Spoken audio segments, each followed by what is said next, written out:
nice day everyone. I am Centino from BPED 1A. For today's lesson, I will show you the different anatomical movement. But first and foremost, let me define first what is anatomical movement. An act or instance of moving the body structures or as the change of the position in one or more of the joints of the body. Also, there are 13 types of anatomical movement like flexion, opposition, and etc. Abduction is a movement away from the midline of the body or a limb, like spreading the toes or fingers apart.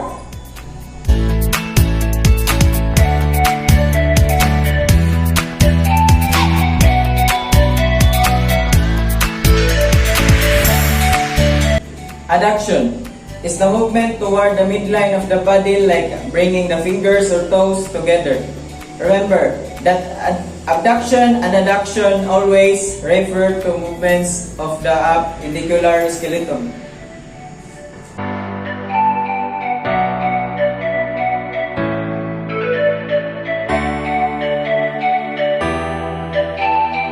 Circumduction is a special type of angular motion described as making circular movements like moving the arm in the loop. Angular motion is the movement between two long bones. It can be a forward flexion or backward extension movement. Or movement toward abduction and away adduction from the midline of the body.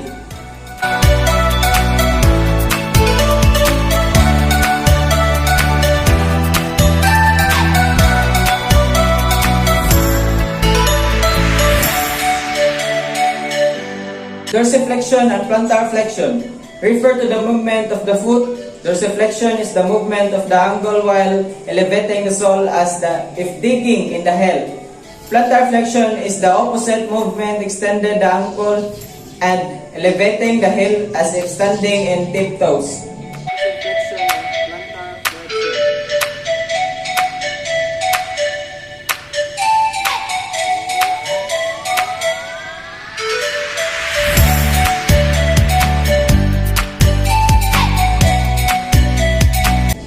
Elevation and depression occur when a structure moves in a superior or inferior direction.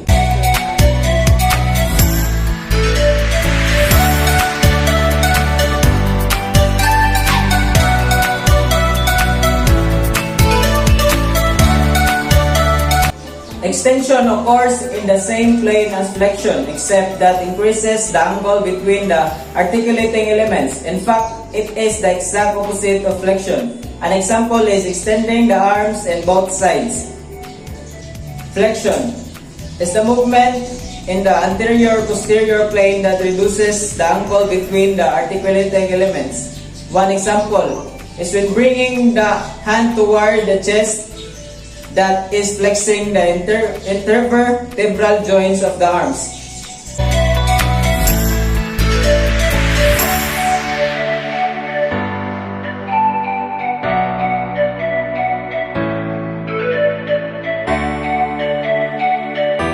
Gliding occurs when two opposing surfaces slide past each other, as between articulating carpals and tarsals and between the clavicles and sternum.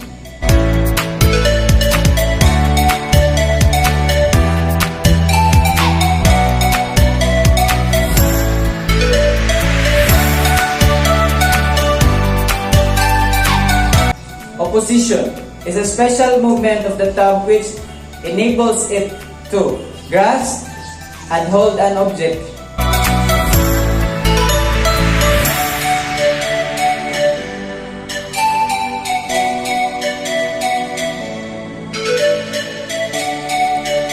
Pronation and supination refer to the rotation of the distal end of the radius across the anterior surface of the ulna. This rotation moves the wrist and hand from the palm facing front, supination, to palm facing back, pronation.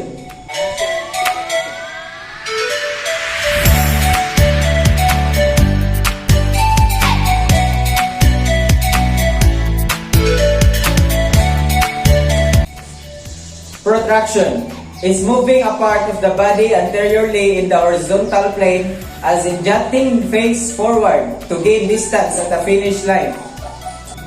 Retraction is the reverse movement of the protraction as in pulling the jaw back towards the spine.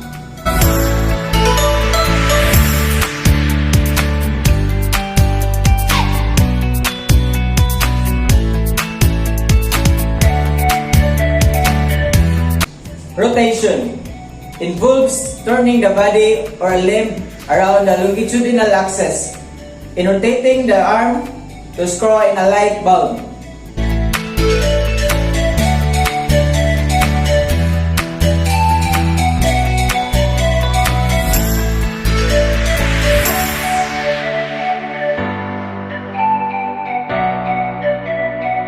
That's all. Thank you and God bless.